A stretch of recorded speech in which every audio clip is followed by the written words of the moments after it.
자, 또 한번 볼까요? 문제를 한번 풀어봅시다. 개념하기 문제.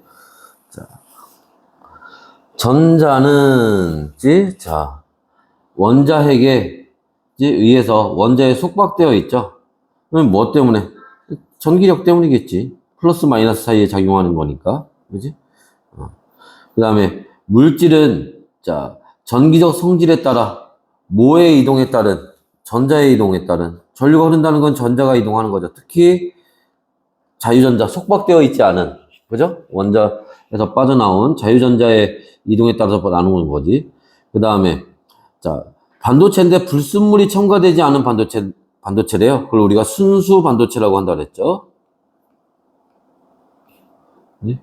그 다음에, 자, 원자과 전자는 모두 뭐를 하고 있다? 공유 결합을 하고 있죠.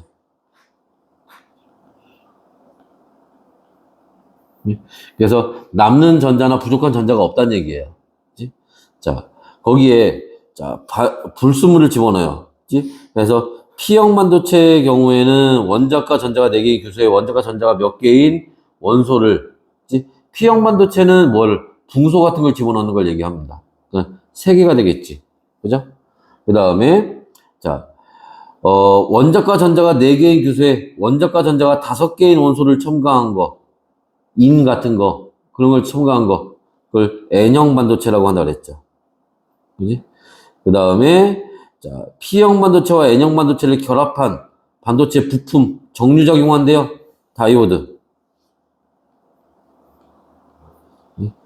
자, 전류가 흐르면 빛이 방출되는 걸로, 그지? 첨가하는 원소, 불순물에 따라서 빛의 색깔이 달라지는 거, 그게 LED 얘기하는 겁니다. 발광 다이오드 얘기하는 거예요.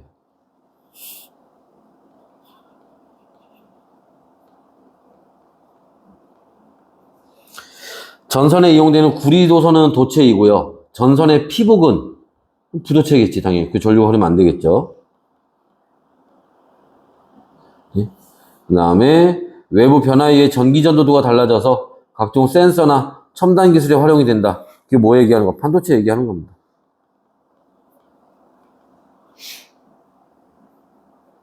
그 다음에 도체의 특징은 뭐 도, 부, 반 하래요.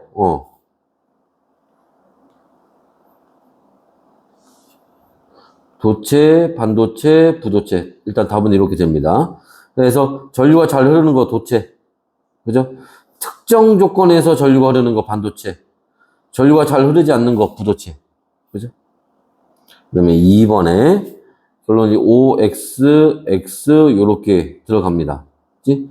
그래서 부도체는 전기 전도성이 낮다. 맞아요. 전류의 흐름을 차단할 때 도체를 이용하면 안 되지. 오히려 부도체를 이용해야 되겠지, 여기서는. 그죠? 그 다음에 규소나 저마늄 같은 거 이용하는 거, 이건 부도체가 아니라 반도체죠. 했나? 다음에 3번에 XOX. 자, 순수 반도체 원자과 전자는 4개죠. 5개가 아니라. 순수 반도체 특정 불순물을 첨가하면 전기적 성질을 변화시킬 수 있습니다. N형 반도체에서 N형 반도체는 뭐가? 자유전자가 이동하는 거예요.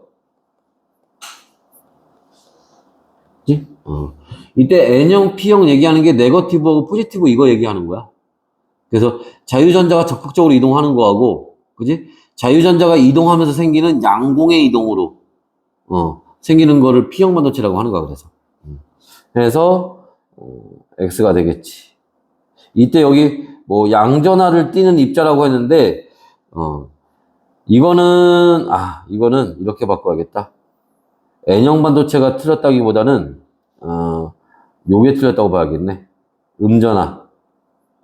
그지? N형 반도체에서는, 자유전자가 이동하는데, 자유전자는 마이너스 전기를 띈 거지. 전자는. 그지? 왜 바꿨냐면, 양공은 입자가 아니야. 그냥 빈자리인 거지. 알지? 양공을 플러스 전기를 띤 입자다. 이렇게 얘기하면 정확한 얘기가 아니에요, 그거는. 괜히 어떤 실체가 있는 게 아니잖아. 단지 전자가 이동해서 생기는 그 빈 자리를 얘기하는 것 뿐인 거지. 무슨 말인지 이해됐어? 그래서 이걸 바꾸는 게 정확한 답이 되겠네. 4번 트랜지스터. 자, 트랜지스터는 자, 전류나 전압을 크게 하는 그런 작용을 뭐 증폭작용이라고 하는 거예요. 그 다음에 전류의 흐름을 조절하고 제어하는 거 스위치 작용을 합니다. 아마 기가 시간에 좀 더 자세한 얘기를 배울 거예요, 이거는. 그 다음에 반도체 소자에서 여기 XXO.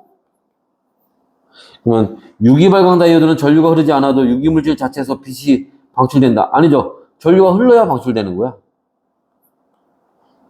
다이오드는 한 방향으로만 전류가 흐르는 성질이 있어 직류를 교류를 바꾸는 게 아니라 교류를 직류로 바꾸는 겁니다. 말이 바뀌었죠.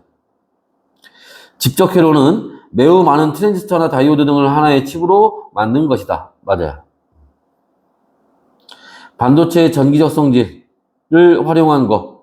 자, 퓨레침은 뭐야? 도체 성질을 이용한 거죠.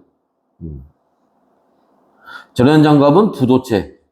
태양전지가 이제 반도체에 이용하는 거고요. 직접 회로도 반도체에 이용하는 거고, 스마트폰 터치 장갑은 도체, 반도체 기판의 코팅 물질은 부도체. 그죠? 그래서 여기에서 반도체를 이용하는 거는 디귿과 리을이 여기에 해당을 합니다. 됐나요? 그래서 이제 이런 얘기들이 나오고, 밑에 뒤에 거 이제 문제 풀어보시면 되고요.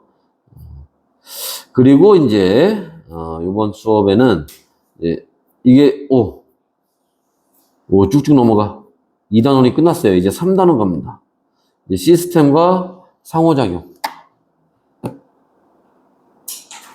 이제 우리가 2단원에서, 이제 이렇게 해서 물질들이 만들어진다는 걸 배웠고, 이제 그 물질들이 서로 봐봐. 우리 앞에 지각을 배웠어. 그지? 지각, 규산염 이런 거 배웠잖아. 그지? 그 다음에 생명체 구성물질 배웠지. 이게 생명체 구성하는 거야. 얘는 지각을 구성하는 거야. 이거 배웠단 말이야? 근데 이 지각 따로, 생명체 따로 존재하는 게 아니에요. 얘네가 서로 영향을 주고받으면서 존재한다고. 그래서 여기에 상호작용이라고 하는 건 뭐냐면 서로 영향을 주고받는 걸 상호작용이라고 하는 거야. 이제 지금부터 이제 그 관계를 보려고 하는 거야. 요 3단원에서는. 알았지? 그래서 이제 첫 번째로 나오는 게 이제 지구 시스템에 대한 얘기가 나옵니다. 이제 요 얘기를 이제 볼 거예요. 오늘 요 지구 시스템 얘기에서 구성 요소에서 여기 이제 구성 요소의 상호작용, 뭐 에너지 흐름 이런 얘기가 나오는데 시간상 구성 요소 어제 토요일만은 구성 요소까지만 했는데 오늘 시간이 가능하면 구성 요소의 상호작용까지 할 거예요. 과제는 구성 요소까지 과제래. 구독 문제는 구성 요소까지만 할 겁니다. 토요일만이 거기까지만 해가지고. 그래서 앞에 우리 배웠던 반도체 얘기가 한, 절반, 그 다음에 구성 요소 얘기 한 절반, 요렇게 나올 겁니다. 그래서, 갑시다. 일단 앞에다 이제 또 보도록 할게요. 자, 요 그림 얘기 보려고 하는 거야, 요 그림 얘기. 요거 보려고 하는 건데, 자.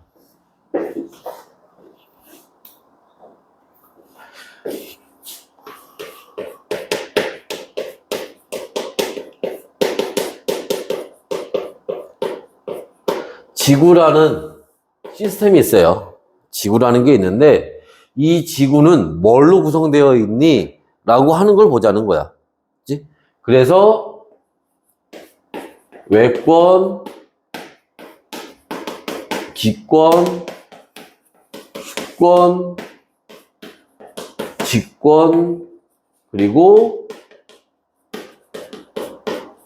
생물권 이런 것들이 이제 지구를 구성하는 요소들입니다. 그럼 애들이 대부분 여기서 이제 기권, 그저 공기 있어야지. 수권, 물 있어야지. 직권, 당연히 땅 있어야지. 생물권, 이건 지구만 가지는 특징이죠. 생명체가 있다는 거. 다 이해해. 외권은 뭐야, 외권은? 외권은 지구를 제외한 나머지예요. 태양, 달, 이런 거.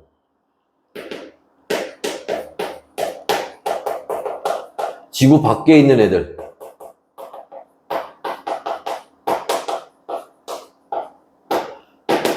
태양, 달 이런 애들입니다. 아니 지구를 구성하는 걸 보자면서 왜 지구 밖에 있는 애도 지구를 구성한다고 얘기하는 거야? 얘네한테도 우리가 영향을 받기 때문에 그래. 태양에서 빛이 오잖아. 광합성을 내면 태양빛이 있어야지. 태양에서 오는 에너지를 이용합니다. 달 때문에 밀물썰물이 생기는 거예요. 그러니까 우리가 여기서 지구 시스템에 포함되는 애들은 단순히 지구를 뭐 지구에 뭐 땅을 만들고 있어, 물을 만들고 있어, 이것만 얘기하는 게 아니라 지구에 영향을 주는 애들 다 포함해서 얘기하는 겁니다. 그래서 이런 애들도 지구에 영향을 주기 때문에 우리가 지구 시스템의 하나로 보는 거예요. 됐어? 외권은 그 정도만 보면 돼. 뭐 나머지 기권, 직권 뭐 이런 말들이 어려운 건 아니니까. 그치? 자, 그래서 이제 보시면 되고, 자, 그때 이제 뭐부터, 직권부터 하나 이제 보도록 합시다. 자, 직권에 보면 일단은 그림을 좀 먼저 봐야 돼요. 여기 요 챕터에서 나오는 문제들은 대부분 그림을 동반해서 나옵니다. 거의 10문제 나오면 9문제는 다 그림 동반 문제예요. 이런 그림들이 동반이 됩니다. 그림 없이 나오는 문제가 거의 없어요. 그래서 그림하고 좀 같이 봐야 되는데, 자.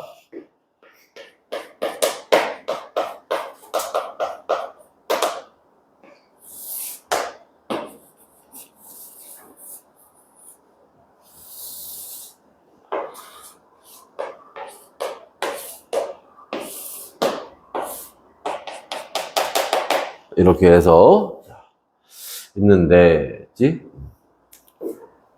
일단 여기 가장 아래쪽 여기를 내핵이라고 하고요. 여기를 외핵이라고 하고, 여기를 멘틀이라고 하고, 여기를 지각이라고 얘기를 해요. 그래서 요렇게 우리가 직권을, 땅덩어리를 이렇게 구분을 합니다. 먼저 봐야 되는 게 뭐냐면 이걸 구분하는 기준이에요. 자, 뭘 가지고 얘네를 구분한 거냐? 직권을 구분하는 기준은 일단 이렇게 층층층 나눠져 있는 걸 층상 구조라고 얘기하는데, 층으로 나눠져 있는 걸, 이걸 나누는 기준이 뭐냐?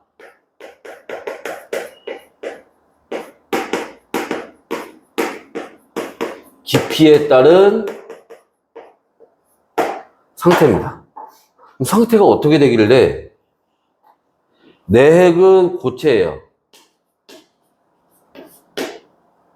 외핵은 액체입니다. 멘틀은 고체예요. 근데 그냥 고체가 아닙니다. 유동성이 있는 고체예요. 그 지각은 다시 고체입니다. 그래서 들어갈수록 상태들이 좀 달라져요.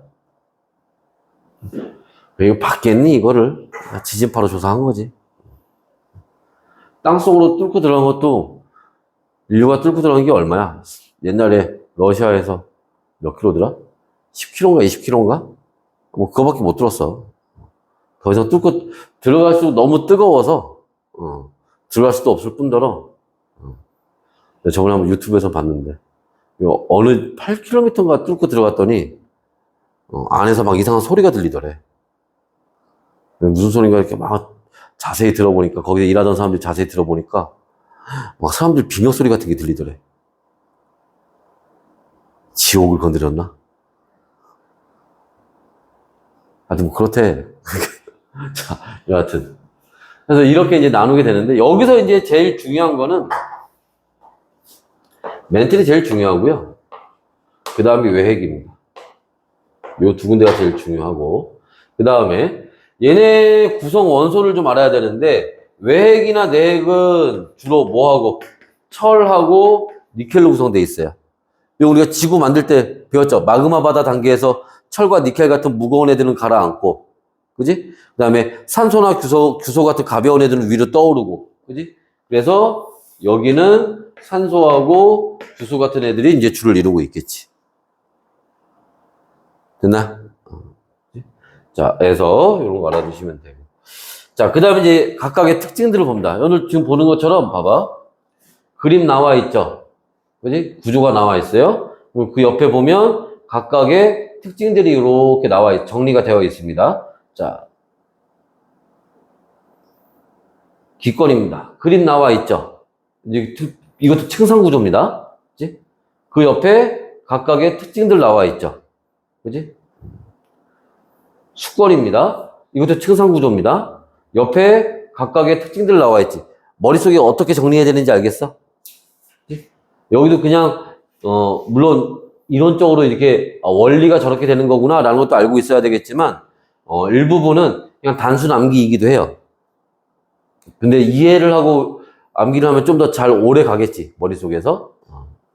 머릿속에 이런 식으로 문제 나오면 이런 거에서 나오는 거야, 이런 거. 다른 거 문제 낼 게 없어. 생각을 해봐. 여기에서 시험을 보는데, 그치? 시험 보는데 학교 선생님이 내가 여기에서 막 이것도 알아야 되고 저것도 알아야 되고 막 이것저것 다 내고 싶어. 그렇게 낼 수가 없다니까. 그 챕터마다 낼 수 있는 문제의 양이 정해져 있어. 오늘 여기 배우는 거에서는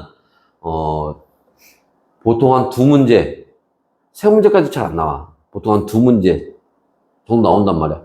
그럼 그 2문제를 물어볼 때 봐봐. 기권, 직권, 수권 3개 배울 거야. 그치? 그럼 그 3개에서 2개를 내야 돼. 기권도 포기할 수 없고, 직권도 포기할 수 없고, 수권도 포기할 수 없어. 그 2개를 한 문제에서 같이 물어보거나 해야 된단 말이야. 거기다가 뒤에 가면 상호작용이라는 거 나오는데, 여기서도 한 문제 내야 돼, 여기서도. 그러니까 여기에서 문제 나오는 게 한정되어 있고, 어느 정도 정해져 있어요. 근데 혹시 모르니까 나머지 얘기도 좀 봐야 된다는 거야. 그치? 그래서 이제 요런 이제 형태로 이제 되어 있고 요런 것들은 이제 우리가 요런 공부를 머릿속에 정리를 해 놔야 되는 건데 자 일단 한번 봅시다. 여기 내핵 보면요. 내핵은 별거 없어요. 사실 여기 고치라는 거 말고 있어도 크게 뭐 문제될 거 별로 없습니다. 그지? 그리고 여기 나와 있는 온도 압력이 가장 높아요. 가장 아래쪽에 있고요. 온도가 높고 그다음에 위에서 쫙 누르니까 당연히 압력 제일 높겠죠. 네, 중요한 이제 외핵은 좀 봐야 돼요. 외핵은 좀 봅시다. 자, 외핵은 뭘 봐야 되냐? 외핵은 액체야.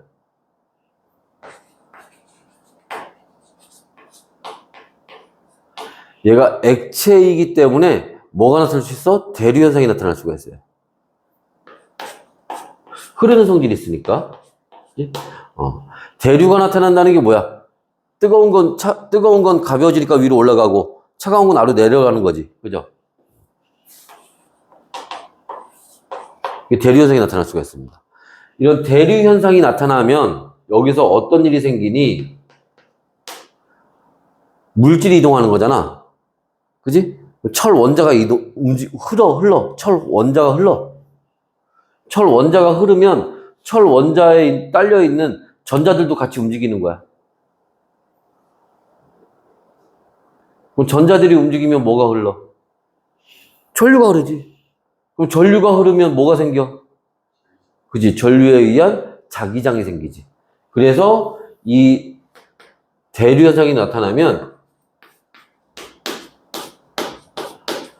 지구자기장이 생겨요. 그럼 이 지구자기장이 뭐 하는 거냐? 이것처럼 선생님이 S, N 써놓은 거 배우나? 보이나? 그지? 여기에. 그래서 지구가 하나의 자석처럼 돼요. 그럼 이렇게 자기장이 생겨서, 그치? 우주로부터, 태양으로부터 여러 가지 막 입자들이 막 날라옵니다. 우주에서 날라오는 입자들도 있고, 태양에서 날라오는 입자들도 있어요. 이런 입자들이요, 굉장히 에너지가 세요. 지금도 우리 몸을 막 뚫고 지나가고 있어, 지금도. 굉장히, 눈에 안 보이는 이런 입자들이 우주에서 날라오는데 지금 우리 몸을 뚫고 지나가고 있습니다. 그래서 저기 뭐 유럽이나 이런 데에서 이제 뭐 가속기 돌리고 이런 사람들이 지금 진짜 막, 뭐 몇 년에 한 번 그 순간적으로 지나가는 이런 애들 찾는 거야. 우주가 처음 만들어졌을 때 만들어진 입자들. 걔네가 우주를 막 방황하고 있거든. 그래도 어쩌다가 여기 지나갈 수도 모른단 말이야. 해서 그런 거 찾는 거예요. 근데 그런 에너지가 큰 입자들이 지구로 막 쏟아져 오는데 이게 그대로 들어오면 지구상에 생명체가 살 수가 없어요. 그 에너지 때문에. 에너지를 다 맞아야 되니까. 근데 이런 애들이 대부분 뭐야? 전기 띈 애들이거든. 그러니까 지구가 자기장을 띄고 있으니까 이 전기 띈 애들을 막아준다고. 무슨 말인지 이해됐어? 그래서 생명체가 존재할 수 있는 거야. 특히 자석에서 보면 어디가 여기 이 자기력선이 모여 있는데 여기가 자기장이 센 데거든. 여기에서 저런 전기 띤 입자들하고 부딪히면서 여러 가지 현상들이 나타납니다. 그 중에 대표적인 게 오로라예요.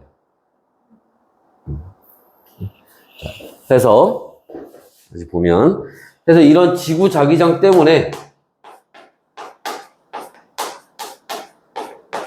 얘가 태양풍이나 태양에서 날아오는 여러 가지 입자들이나 아니면 우주선, 여기서 우주선은 외계인 타고 다니는 거 얘기하는 게 아니에요. 우리가 X선, 감마선, 자외선 얘기할 때 그거 얘기하는 겁니다. 그런 것들을 차단해줘요. 막아줍니다. 그래서 뭐가? 생명체가 있을 수 있는 거야. 얘네 때문에. 그래서 굉장히 중요한 겁니다. 그래서 뭐 시험에 나오는 얘기는 아니지만 화성에 생명체가 없는, 화성에 옛날에는 생명체가 있었을 거다. 지금은 없다. 라고 이제 그 이유에 대해서 설명하는 것 중에 하나가 이거예요. 화성의 그 핵에서 유동성 있는 애들이 어느 순간 갑자기 굳어버렸다. 화성의 자기장이 없어졌다. 그 생명체들이 다 없어졌다. 그리고 언젠가 다시 그게 복원이 돼. 지금은 있어요, 화성에. 근데 그거 알아? 얼마 전에 화성에서 생명체 흔적 발견된 거? 생명체가 모르냐? 교과서에 다시 써야 될 판이야. 그래서, 아직 확정은 아닌데, 가능성이 있는 걸 발견했대. 하여튼 그렇대요. 자, 여하튼 그건 그렇고. 또, 이제 멘틀입니다. 일단 멘틀은 첫 번째로는 얘가 이게 이만큼 멘틀이야. 이 직권에서 가장 많은 양을 차지해요. 한 80% 정도를 차지합니다.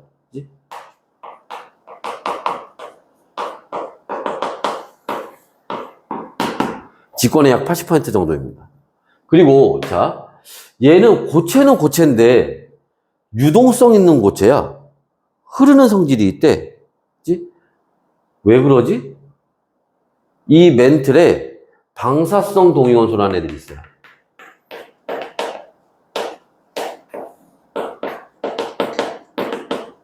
방사성 동위원소라고 해서 원자들이 굉장히 불안정한 애들이에요.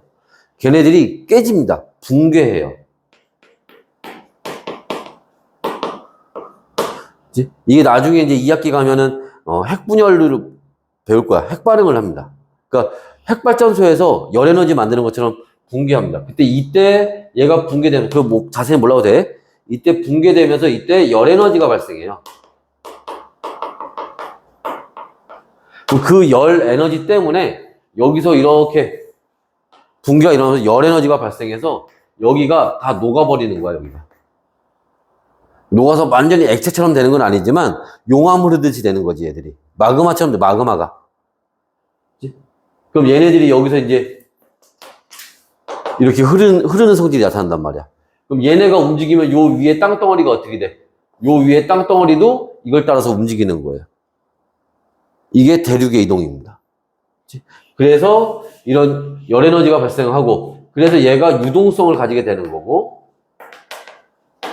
그래서 그 대류 현상이 나타나게 되고, 그래서 이것 때문에 대륙의 이동이 일어나는 거다. 그리고 이때 이 방사성 동위원소에 의해서 발생하는 요 열에너지, 이거 뒤에 가서 나오겠지만 이걸 지구 내부 에너지라고 얘기를 하는 거예요. 지구 내부에서 만들어지는 에너지입니다. 됐나? 이게 왜? 뭐라고 한 거 아니야? 이게 멘틀이 가지는 특징이에요. 그 다음에 자, 지각입니다. 지각은 고체로 되어 있고요. 자, 지각은 일단 당연히 고체일 거고, 얘 가장 중요한 역할을 하는 건 뭐냐면 대부분의 식물이나 동물들이 땅에 살잖아. 땅 위에 살잖아. 그지? 그래서 얘가 뭐해?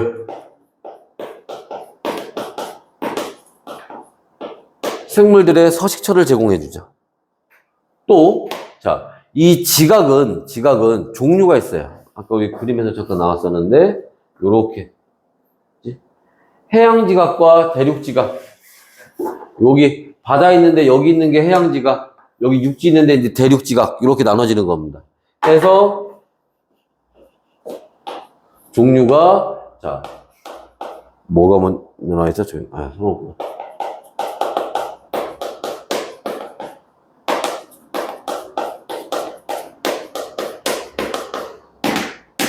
대륙지각과 해양지각으로 나눠진다.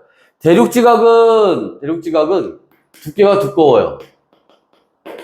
대신에 밀도가 작아요. 가볍습니다. 해양지각은 두께가 얇은 대신에 밀도가 커요. 무겁습니다. 그래서 이런 이제 특징들 같이 알아두시면 돼요. 자, 그래서 되고 여기 이제 그런 내용들 이제 해놓은 거고, 뭐 규산염 물질로 되어 있고, 그다음에 대륙지각은 화강암, 해양지각은 현무암, 이런 거 참고로 봐두세요. 이거 조금 지구과학 좀 강조하는 학교들은 이런 거 내기도 합니다. 해양지각에 현무암 있잖아. 어디가? 제주도가 현무암으로 돼 있지. 시커먼 돌. 저 현자가 무슨 현자야? 그치? 우리가 뭐 잘은 몰라도 하늘천, 땅지, 거물현, 눌황 그런 배우잖아. 그지? 그래서 이제 어두운 색깔로 돼 있다는 거고. 그다음에 멘틀은 고체로 되어 있고 유동성 있고 대륙가 가장 큰 부피 차지한다. 밑에 짤고 80% 정도 차지하고요. 외핵은 대륙운동에서 지구 자기장이 형성된다. 그래서 요런 거. 그 다음에 이 직권의 역할은 이제 서식 공간, 그죠?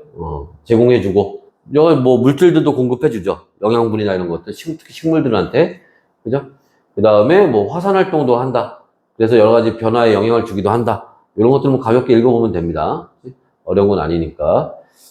이런 게 문제에서 자주 다뤄지는 내용은 아니에요. 자, 그 다음에 이제 기권 얘기를 한번 봅시다. 자, 앞에 지워요.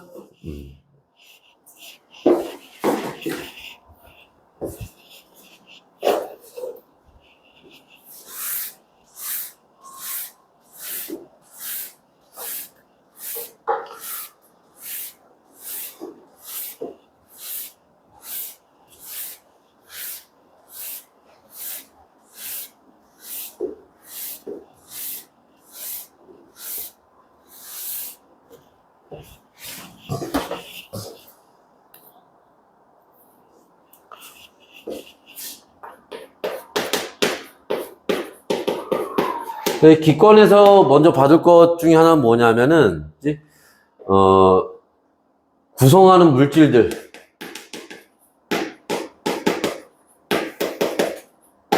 아까 직권할 때는 따로 선생님이 얘기는 안 했어요. 아까 뭐 철하고 니켈, 산소하고 규성도만 설명을 했고, 왜냐면 층에 따라 좀 달라지기 때문에. 그리고 지각의 뭐 구성 원소, 산규, 알철, 카나크, 이런 거 앞에서 했기 때문에 따로 얘기는 안 했는데, 얘는 좀 해야죠, 기권은. 우리가 기권을 따로 배우진 않았으니까, 앞에서. 자, 기권. 대기에서 가장 많은 양을 차지하는 건 누구야? 공기에서 가장 많은 양을 차지하는 건 질소. 그 다음이 산소, 그 다음이 아르곤이에요. 우리가 많이 다루진 않지만, 요 오른쪽에 나와 있네. 그지? 아르곤이고, 그 다음이 이산화탄소, 그 다음이 여러 가지 것들이 있어. 그 중에는 뭐도 있어? 수증기도 포함이 돼요. 요 물이라고 하면 안 돼요. 수증기입니다, 수증기. 기체니까. 그치? 그래서 질소가 얼마? 약 78%. 산소가 약 21%. 아르곤이 0.9%.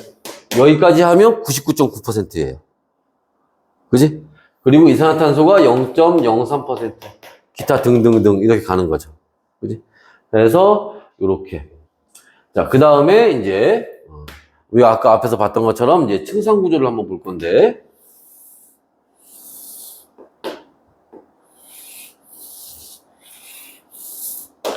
요렇게 되어 있고, 자, 여기가 기온이에요, 기온. 그치? 그리고 여기가 높이가 되겠지. 얘는 지금 보시는 것처럼 층이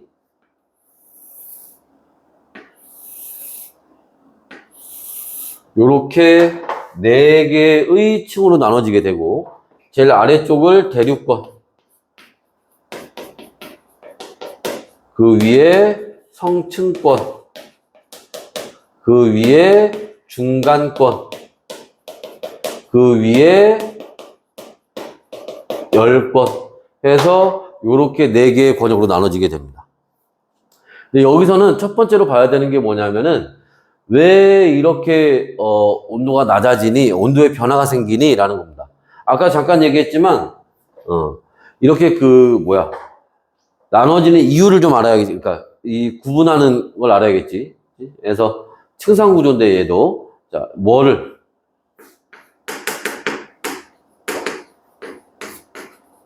높이에 따른 온도 변화, 기온의 변화.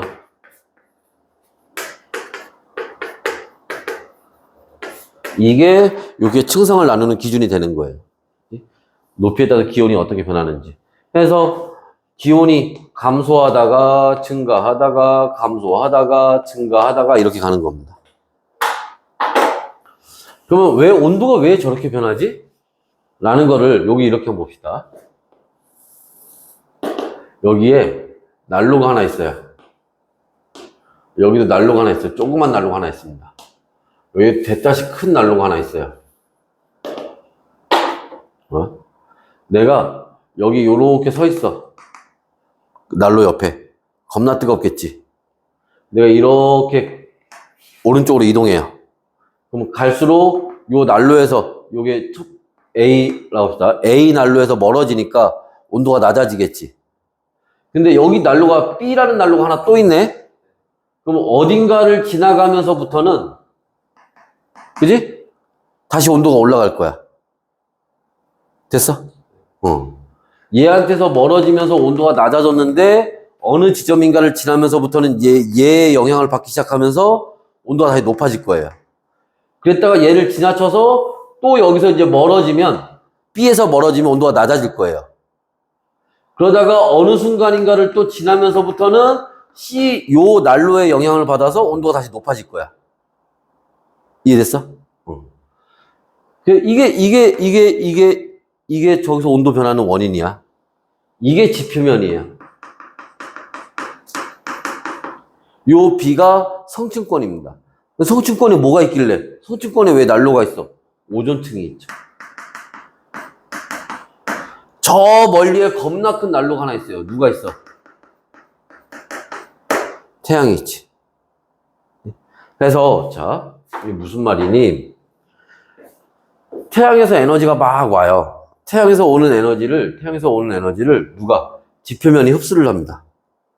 지표면이 그 에너지를 흡수해서 계속 가지고 있는 게 아니에요.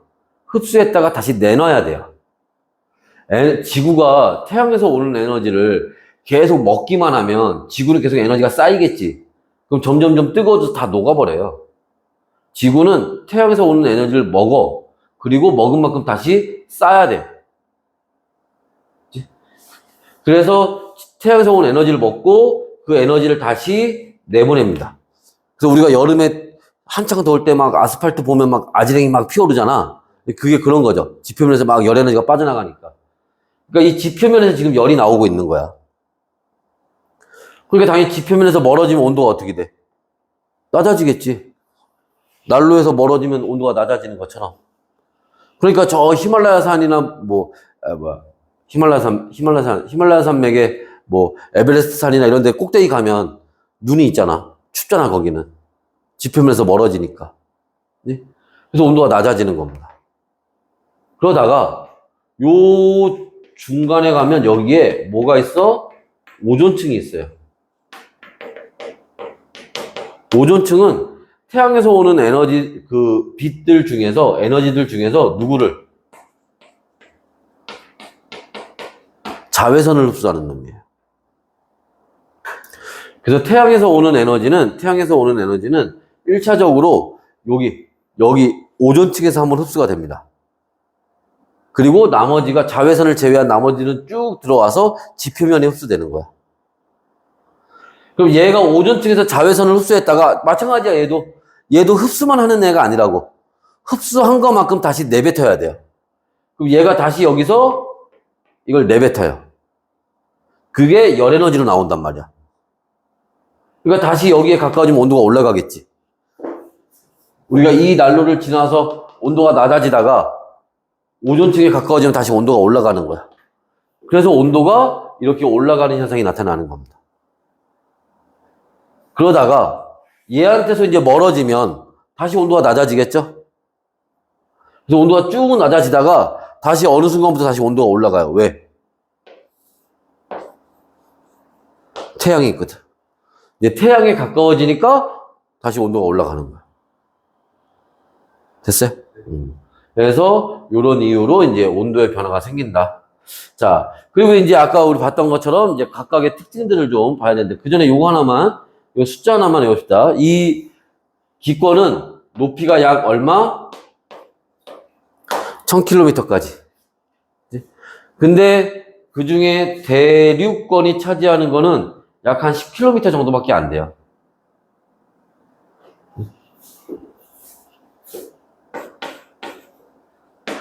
정도. 자, 여하튼.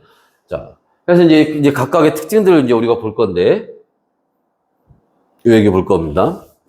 여기서 제일 중요한 데는 여기에요. 여기 문제 나오면 여기서 다 나와.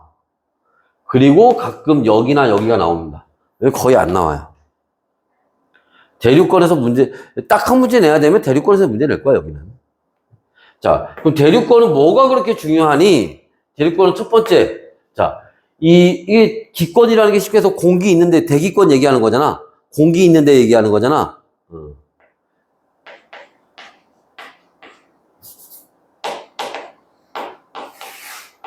공기의 대부분이 요 대륙권에 있어요. 왜? 중력이 작용하니까. 잡아 당긴 거지, 아래로. 대부분의 공기는 거의 다 대륙권에 있습니다. 자, 그 다음에 얘는 위로 올라갈수록 온도가 낮아지니까 아래는 따뜻하고 위에는 차갑다는 얘기잖아. 아래가 따뜻하고 위에가 차가우면 따뜻한 거는 가벼우니까 올라가고 차가운 건 무거우니까 아래로 내려오죠. 이게 대류현상이죠. 그지? 대류가 나타나요. 그러니까 대류권이지. 근데 이 대류가 나타나는 걸 우리가 다른 말로 뭐라고 얘기하니?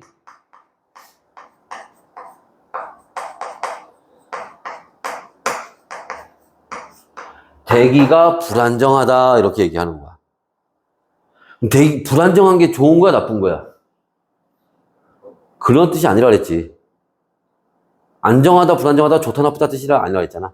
안정하다는 건 변하지 않는 거고, 불안정한 건 변한다는 거고. 대기의 위치가 계속 변하잖아. 그게 대기가 불안정하다는 거예요. 그래서 요런 이유들 때문에 뭐가? 기상현상이 나타나는 겁니다. 우리가 보통 여기서 이제 기상현상이라고 얘기하는 거는 뭐? 비 내리고 바람 부는 거 얘기하는 거예요. 보통 여기서 이제 비 얘기를 하는 겁니다. 왜? 아니, 비가 내리려면 뭐가 만들어야 돼? 구름이 만들어져야지. 구름이 만들어지려면 수증기가 위로 올라가야 될 거 아니야? 대류현상이 일어나야 수증기가 위로 올라가죠. 그지? 그리고 공기의 대부분이 이 대륙권에 있으니 수증기의 대부분도 대륙권에 있겠네. 그러니까 그렇게 해서 구름이 만들어지면 거기서 또 나중에 비가 내릴 수 있는 거지. 그죠? 그래서 요런 이제 대륙권은 특징을 가지고 있다라는 겁니다. 됐나요? 자, 물론 이제 대륙권은 이제 그 외에도 여러 가지 특징들이 있어요. 대부분의 생물들이 다 여기 살죠. 아까 우리 직권에서 그죠? 멘틀에 사람이 사는 건 아니잖아. 직권에 살지. 아니, 지각에 살지. 그것처럼 여기도 뭐 저기 뭐 성층권이나 열권에 생물이 사는 건 아니죠. 그지?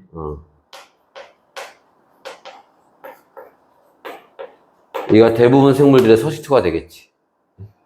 자, 그 다음에 중간권 한번, 아니, 성층권 한번 봅시다. 성층권도 좀 중요해요. 성층권이 왜 중요하냐?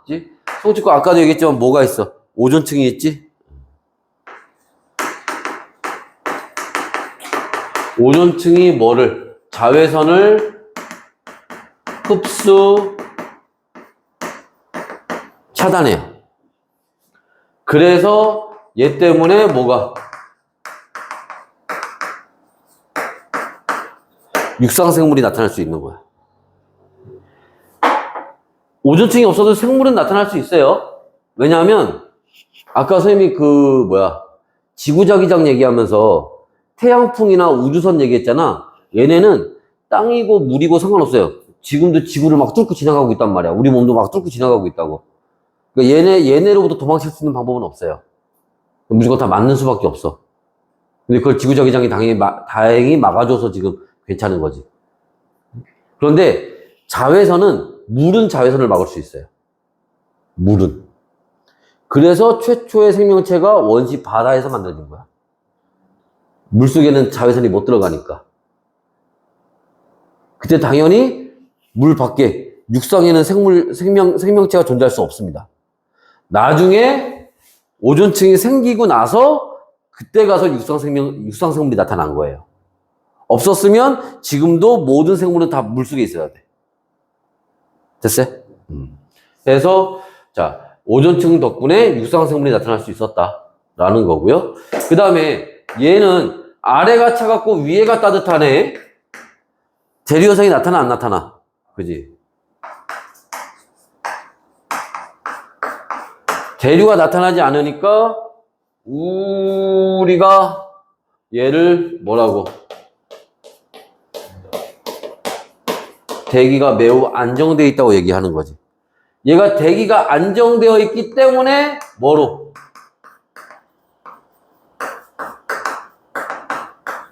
여기를 비행기 항로로 이용하는 거예요. 여기 그림 나와 있나? 비행기 그림? 안 나와 있네? 어떤 그림은 비행기 그림 나와 있던데. 비행기가 여기. 오존층 넘어가면 안 되겠지? 넘어가면 자외선을 빠바박 받을 테니까. 그래서 요 오존층 밑에 여기서 비행기들이 날아다니는 거야. 왜? 여기는 대류현상이 나타나지 않기 때문에 공기가 출렁임이 없어요. 그냥 잔잔한 바다 위에 떠 있는 거하고 똑같은 거야. 그럼 비행기가 가끔 우리가 비행기 타다 겪어볼 수도 있고, 아니면 영화나 이런 거 보면 난기류를 만나서 비행기가 막 출렁출렁거리고 막 떨어지고 다 대류권에서. 비행기가 뜨면 제일 먼저 어디로 가? 성층권으로 올라가는 거예요. 여기까지. 여기서 날아가다가 착륙할 때 내려오는 거야. 그래서 대부분의 비행기 사고는 올라갈 때 내려올 때 생기는 거야. 왜? 그게 비행기가 올라가고 내려가는 게 어려워서 그런 게 아니라 여기에 공기가 매우 불안정하기 때문에 그래. 성층권에서는 안정된 상태의 공기층을 날아가는 거기 때문에 여기에서는 비행기 자체에 문제가 생기지 않는 한 비행기가 잘못될 일이 없어요. 이해됐어? 그래서 비가 와도 어지간하면 비행기가 올라가는 게 뭐냐면 여기만 올라가면 되거든. 요 위에는 기상현상이 없으니까 비도 안 와. 그냥 우리가 단순히 구름 위로 올라왔으니까 비가 안 오는 애가 아니라 성층권 올라가면 비가 안 와, 여기는. 여기서 예를 들면 제주도 간다. 그럼 제주도는 올라갔다 내려오면 끝이지. 올라가지도 못할 거야. 그냥 빨리 가는 거야, 그냥. 근데 이제 멀리 갈 때, 그리고 동남아 간다 이러면 이제 빨리 성층권으로 올라가야지. 거기서 쭉 가다가 이게 다시 내려가고 이렇게. 그래서 이제 이런 오존층 넘어가면 안 되기 때문에 성층권은 이런 비행기 항로로 주로 이용이 됩니다. 됐어요? 다음에 중간권입니다. 자, 중간권이나 열권은 중간권은 일단 얘는 아래가 따뜻하고 위에가 차갑네. 대류현상 나타나겠죠. 대기가 불안정해요. 그치? 근데 대류현상이 나타나지만, 그치?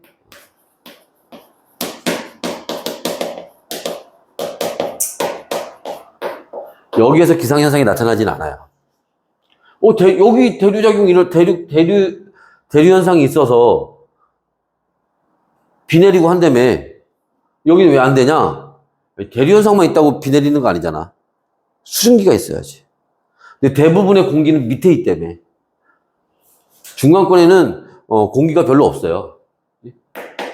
대류가 일어나지만 기상현상이 나타나지 않는다. 왜 그러냐? 수증기가 거의 없으니까.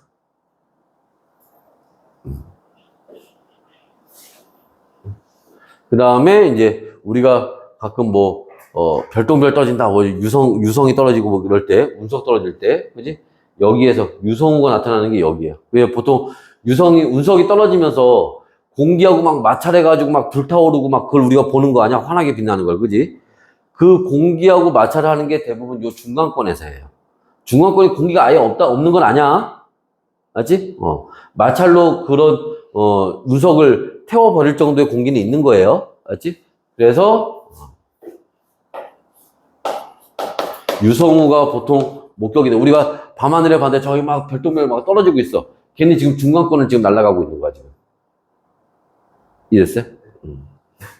자. 그리고 이제 열권은, 뭐 대표적으로 여기서 이제 오로라 현상이라든지 이런 것들이 관측되는 데가 여기 열권에서 관측될 수 있는 겁니다. 됐나요?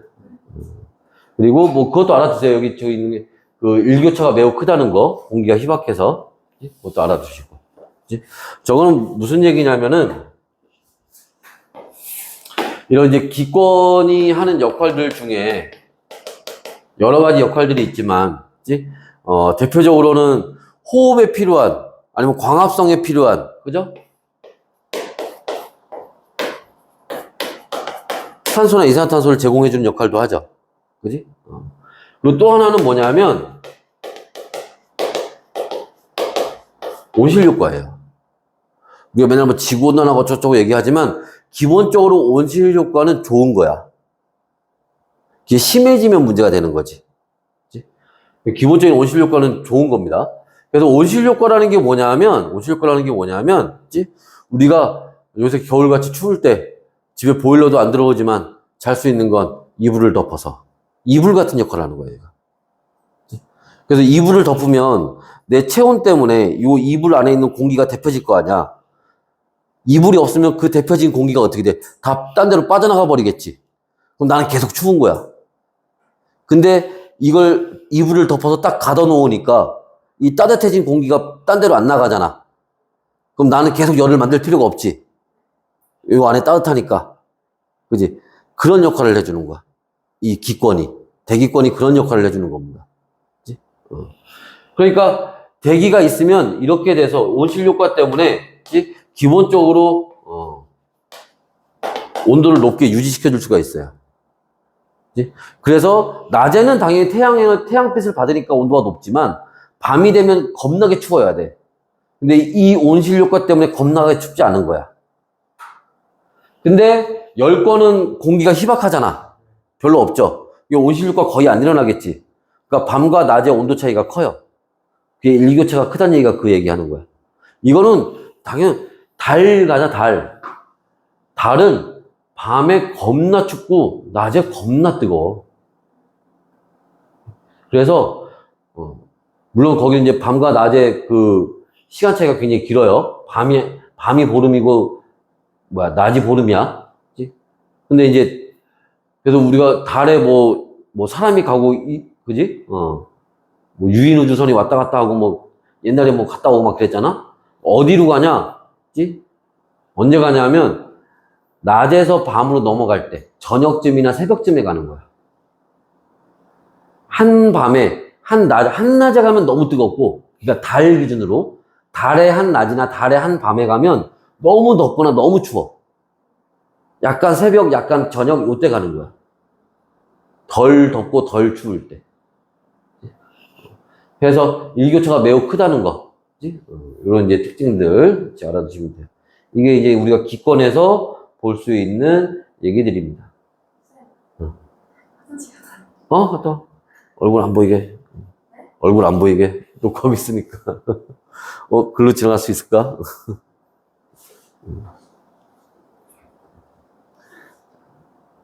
앞에 지워요. 아까 그래서 계속 눈치 보고 있었구만. 뭔가 이렇게, 뭔가 말을 하려고 하는 것 같은데.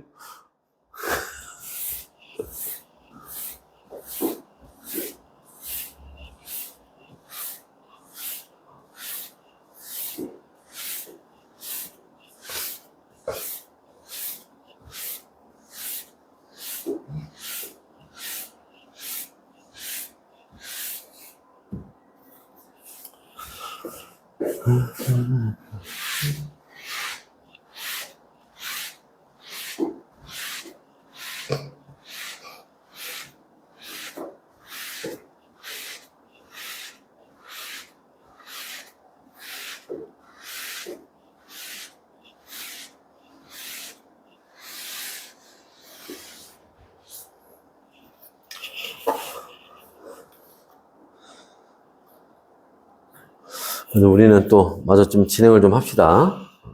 이번에 수권 얘기 한번 봅시다.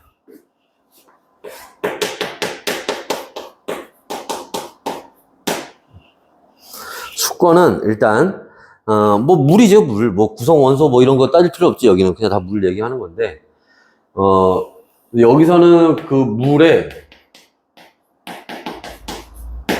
분포를 좀 봐야 돼요. 지구상에 존재하는 물의 거의 대부분은 바닷물입니다. 해수예요, 해수.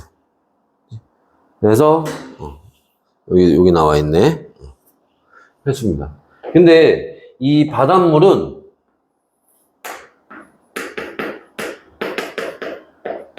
우리가 염수라고 해서 조심해서 들어가. 얼굴 안 보이게.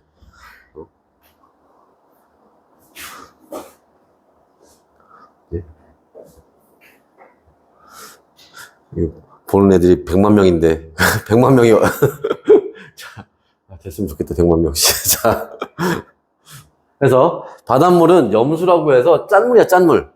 뭐 여러분도 알겠지만 짠물 먹을 수 없죠. 먹으면 큰일 나지. 그래서 식용이 안 돼요. 얘는 먹으면 안 됩니다. 우리가 먹을 수 있는 물들은 뭐냐? 그걸 우리가 담수라고 얘기를 해요. 짜지 않은 물. 자, 그래서 이제 여기에서 나온 것처럼 이걸 육지에 있는 물이라고 얘기를 하는 거죠. 그지? 근데 지구에 존재하는 거의 대부분의 물은 해수로 바닷물로 존재하는 거고, 그지? 나머지는 이제 육수, 이제 먹을 수 있는 물인데, 이제 그마저도, 육지에 있는 물, 그마저도 대부분은 고체로 존재해요. 그게 빙하죠.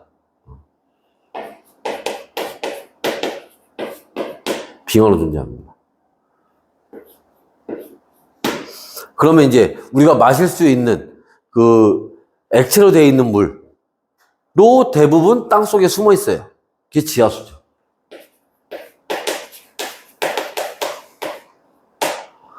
그럼 결국 우리가 먹을 수 있는, 우리가 쓸 수 있는 물은 뭐냐? 호수에 있는 물이나 강물밖에 없어요. 근데 그 양이 매우 적다는 거야. 그래서 지구 전체적으로는 물이 많이 있지만, 그치? 정작 우리가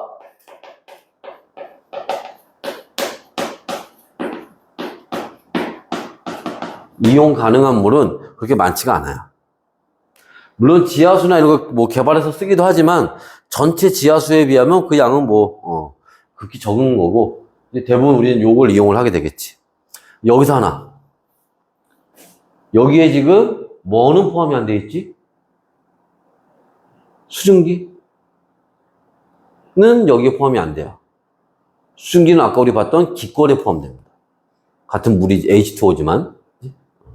그래서 그건 이제 참고로 알아두시고. 그래서 이제 요런 이제 분포를 좀 알아두셔야 되고. 그 다음에 이제 얘도 층상 구조를 이루고 있습니다.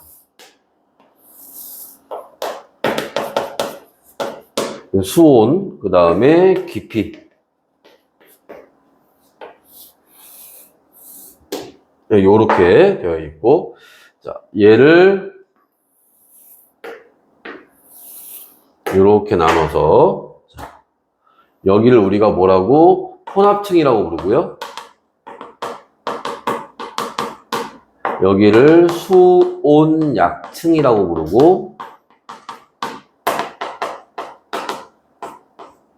여기를 심해층이라고 부릅니다.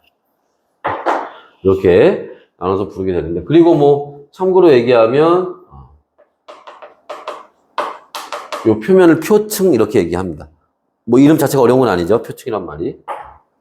그래서 얘를 구분하는 기준은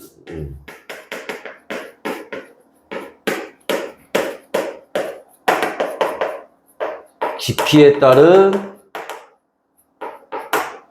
수온 변화. 깊이 들어갈수록 수온이 어떻게 변하는지에 따라서 이제 저렇게 층을 나누게 됩니다. 일단 여기서도 마찬가지로 저 층이 나눠지는 이제 그 이유에 대해서 간단히 볼 건데, 층이 왜 저렇게 나눠지느냐? 원래는 깊이 들어갈수록 수온은 이렇게 변해야 돼요. 왜?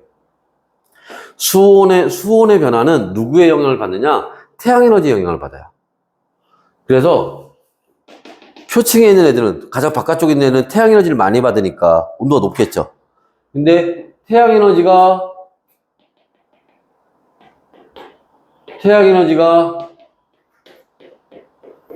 깊이 들어가면 거의 안 들어가요.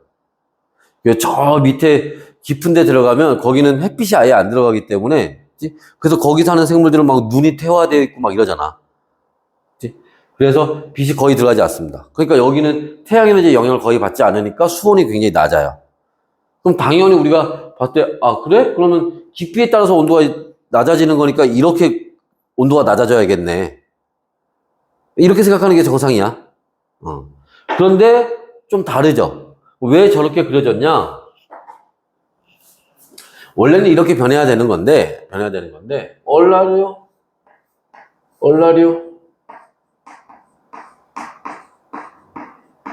바람이 부네, 파도가 치네, 바다가 꿀렁꿀렁하네, 물이 섞이죠. 섞이니까 위에 있던 물과 밑에 있는 물이 섞이니까 여기 온도가 어떻겠어? 비슷해지겠지. 그래서 온도가 요렇게 낮아지는 거야. 왜 이름이 혼합층인지 알겠어? 위에 있는 물과 위에 있는 따뜻한 물과 밑에 있는 차가운 물이 섞여서 혼합돼서 온도가 일정한 구간이 나타나는 거야. 됐어? 근데 이 바람의 영향이 저 깊이에 막 몇백 미터까지 영향 주는 게 아니잖아. 그지? 이 파도의 영향이 기껏해야 몇 미터, 뭐 십몇 미터, 요 정도일 거 아니야? 그러니까 좀 내려가다 보면 더 이상 바람의 영향이 없어요. 그러면 이제 우리가 알고 있는 것처럼 이렇게 내려가는 거야.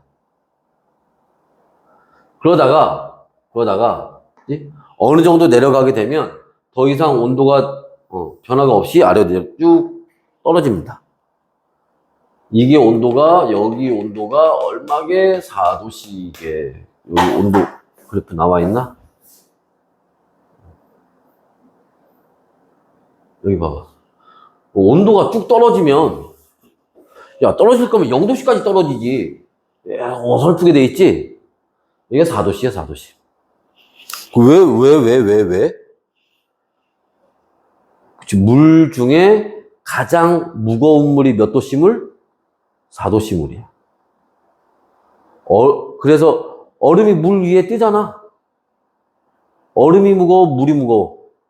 물이 더 무거운 거야. 그 물 중에서도 가장 무거운 물이 4도씨 물이에요. 그래서 한강이 얼어도 위에가 얼고 밑에는 안 오는 거야. 4도씨 물이 가장 무겁기 때문에. 그래서 당연히 밑에는 가장 무거운 물이 있겠지. 그 가장 무거운 물이 4도씨 물이에요. 여기는 4도씨를 일정한 거야, 그래서. 여기는 태양에너지가 여기까지 안 들어간다니까? 여기는 이제 이 밑으로는 태양에너지하고 아무 상관이 없는 거야, 이제. 됐어요? 그래서, 요런 이제, 그래프, 요런 깊이에 따른 온도 변화가 나타나는 거예요. 됐어요?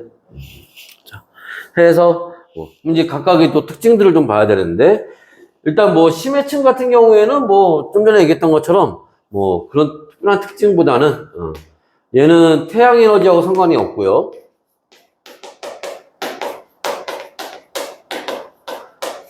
그러니까 태양에너지의 영향을 받지 않는다는 거야. 그 다음에 이 심해층에는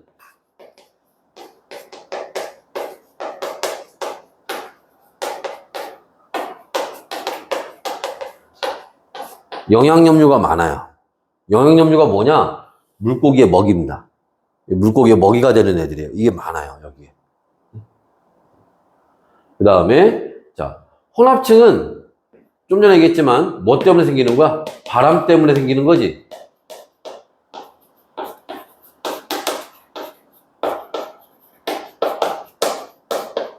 그죠? 끝이야. 자, 여기에 중요한 것 중에 하나가 이 수온약층입니다. 수온약층은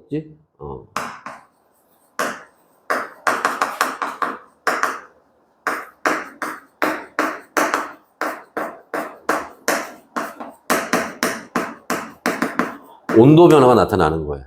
온도 변화가 나타나는 데를 수온약층이라고 얘기를 해요. 보통 문제에서 막 되게 복잡한 그래프가 막 나와. 거기에서 야 여기 수온약층이 어디부터 어디까지 하면 온도 변하는 데 찾으면 돼. 막 여기도 온도가 안 변하고 여기도 온도가 안 변하잖아. 온도 변하는 데는 여기만 변하는 거야. 그 온도 변하는 데 찾으면 돼. 그치? 자, 온도 변화가 나타나는 데를 얘기를 하는 거고, 그리고 여기 특징이 봐봐. 밑에가 차갑지? 위에가 따뜻하지? 대류가 나타나 안 나타나? 대류가 안 나타나.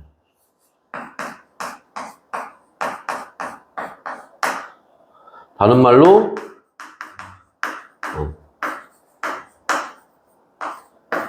연직 위아래 운동이 안 나타난다는 거야. 다른 말로 매우 안정되어 있다는 거야. 그래서 어떤 일이 생기냐? 그치? 그럼 여기 물이 가만히 있어. 그럼 요 위에 물하고 요 아래 물하고 섞일 수가 없어요. 여기가 가만히 있으니까. 그러니까 요 혼합층과 심해층 사이에 물질이나 에너지 이동이 일어나지 않아요.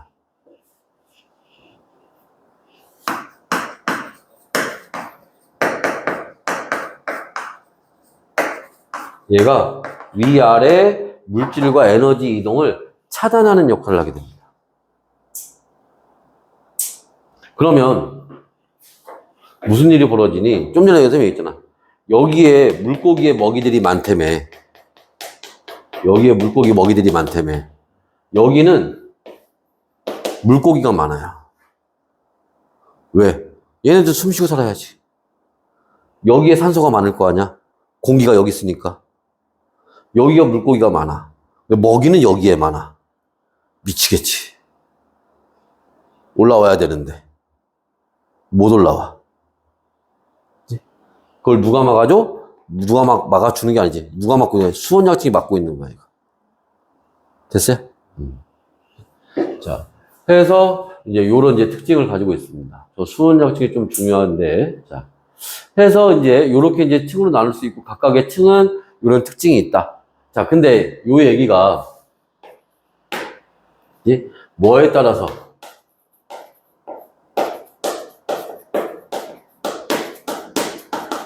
위도에 따라 좀 달라요. 위도에 따라서. 그게 뭘까? 자, 일단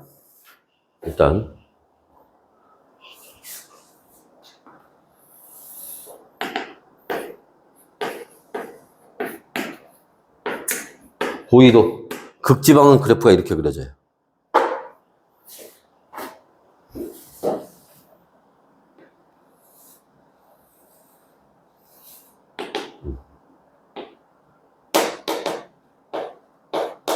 중위도는 이렇게 그려집니다.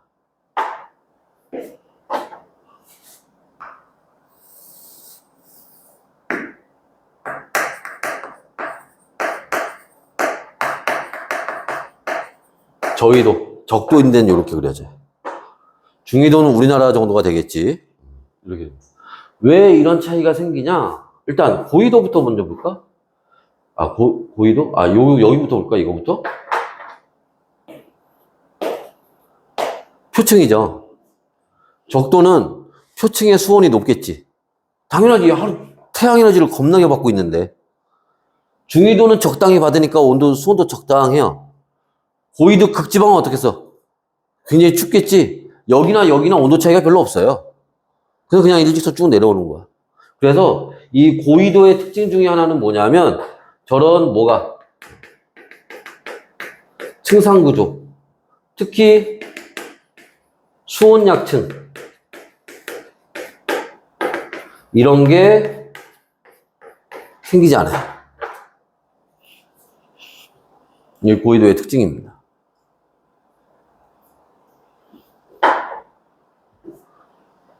그 다음에 중위도의 특징은 뭐냐? 중위도는 예. 이게 뭐야? 혼합층이지? 혼합층이 발달되어 있어요.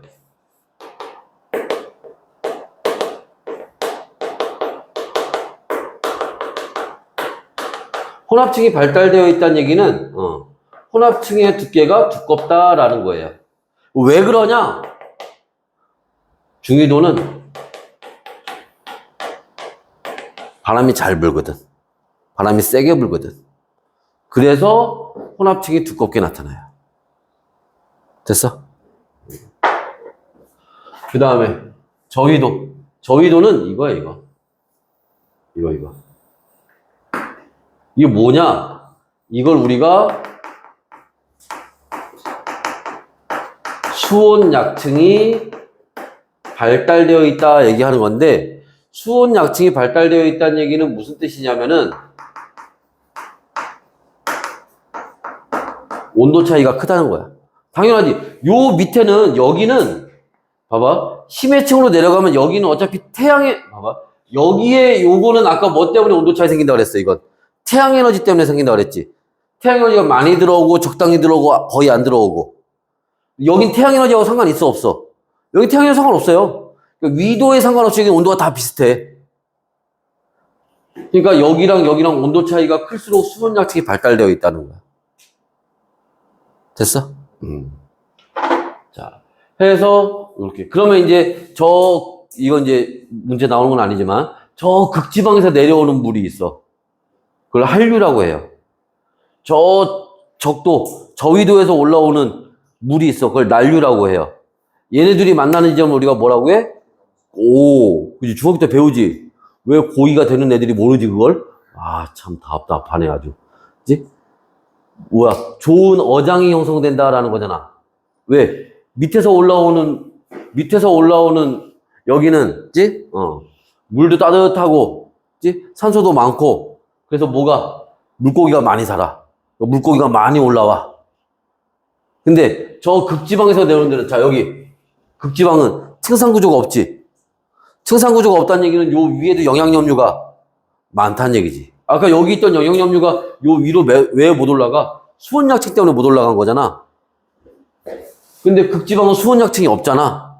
여기에도 영양염류가, 물고기 먹이가 많다고. 그러니까 한류는 물고기 먹이가 많은 거야. 난류는 물고기가 많아. 얘네들이 만나니까 여기 좋은 어장이 형성되는 거지. 됐어? 그래서 요런 이제 층산구조를 보인다라는 거예요. 자, 그래서 요런 이제 특징들. 그래서 봐주시면 되고. 그 다음에 이제 이런 이제 수건이 하는 역할들은 뭐 여러 가지 역할들이 있습니다. 저기 나와 지금 물은 비열이 커요. 비열이 크다는 얘기는 뭐냐면 에너지를 잘 붙잡아 둔다는 얘기예요. 그래서 지구의 온도를 일정하게 유지시켜주는 역할도 하고요. 그 다음에 지구의 에너지 평형을 기여하기도 합니다. 이건 나중에 2학기 때 가서 배우는 내용 중에 하나인데, 적도는 계속 더워. 점점 더워져. 막 더워져가지고 막 불타고 있어. 그거 아니지. 덥긴 더운데 그 상태로 유지되는 거고, 극지방은 춥긴 추운데 더 추워지진 않잖아. 그지?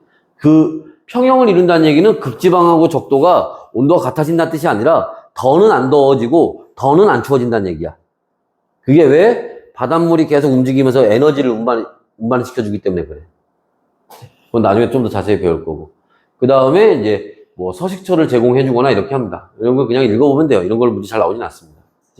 여기 무조건 이 그래프를 동반한 문제가 나올 거예요. 자, 그리고 이제 생물권입니다. 생물권에서는 우리가 어떤 얘기를 볼 거냐면, 저기 선생님이 동그라미 친 거 생명가능지대라고 나와 있는 거 있지? 그 얘기를 좀 봅시다. 앞에 지워요. 그거 보면 시간이 딱 되겠네.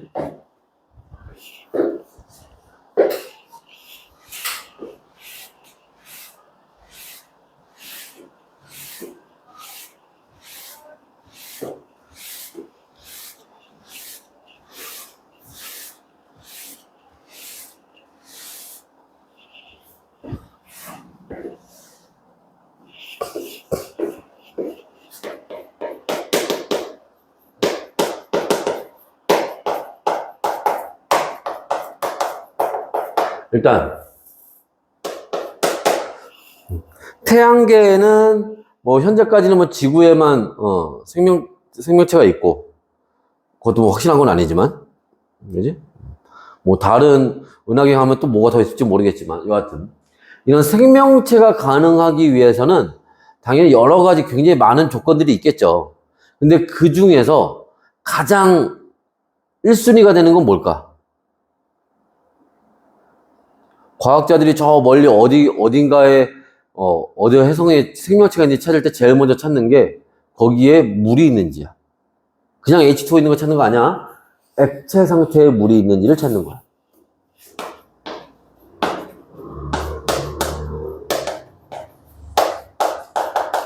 이게 제일 중요해요. 아까 얘기했지만 자외선이나 이런 거 들어오면 물속에서밖에 생명체가 있을 수밖에 없단 말이야. 그런데 지구를 보니까 자, 태양이 있어요. 그러면 태양하고 너무 가까우면 너무 온도가 높잖아. 그럼 H2O가 뭘로 있겠어? 그지? 다 끓어버렸지. 너무 멀리 있으면 너무 추워요. 다 얼음으로 있겠지. 요 중간 어딘가 액체 물로 있는 데가 있을 거야. 그 범위가 있겠죠. 태양이 너무 가까워도 안 되고, 너무 멀어도 안 되고, 중간 어딘가. 그지? 쉽게 해서 100도씨에서 0도씨 사이에 있는. 그지? 이게 생명 가능지대예요. 액체 상태의 물이 존재할 수 있는 구간. 그리고 아주 다행히 지구가 요 안에 있다는 얘기야. 해서 지구에 생명체가 있을 수 있다. 요게 그 얘기 하는 겁니다. 그래서 생명체는 직권, 수권, 기권을 걸쳐 분포하고 생명 가능지대에 위치해서 있을 수 있다. 그다음에 뭐 생물권이 형성된 이후에 여러 가지 영향을 줬겠죠.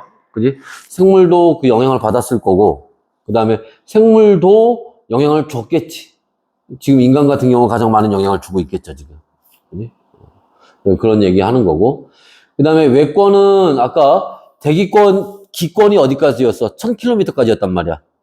10권. 1000km, 그거 벗어나면 외권이라고 하는 거예요. 기권 밖으로 나가면. 근데 얘는 지구는 아니지만, 지구에 영향을 주기 때문에, 그래서 우리가 지구 시스템을 구성하는 요소 중에 하나로 보는 겁니다. 됐나? 그래서 요런 얘기들을 보면 되고, 다음 주에 오면 여기 볼 수 있을 줄 알았는데 그럼 못 봤네.